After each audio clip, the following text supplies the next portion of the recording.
بسم اللہ الرحمن الرحیم۔ السلام علیکم۔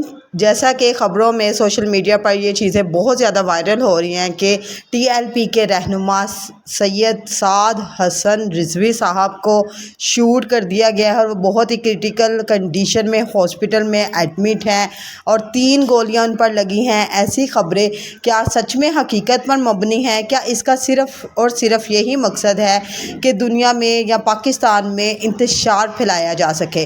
آج کی اس ویڈیو میں مکمل آپ لوگوں کے ساتھ یہ سارا جو پروپیگنڈا ہے یا اس بات میں کوئی حقیقت ہے یہ سارا آپ کے ساتھ شیئر کروں گی۔ تو چلے جی سٹارٹ کرتے ہیں۔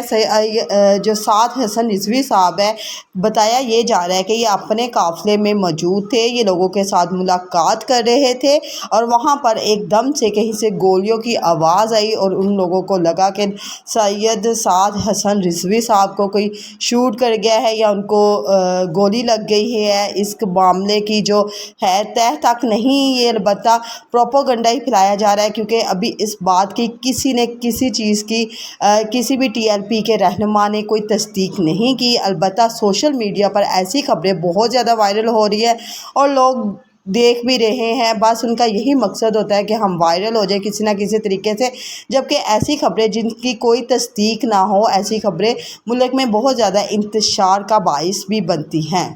تو ہمیں یہ چاہیے جب تک مکمل تصدیق نہ ہو جائے ایسی باتوں کو آگے نہ پھیلائیں تاکہ انتشار کا باعث نہ بنے۔ بہت بہت شکریہ۔ Thank you. اللہ حافظ۔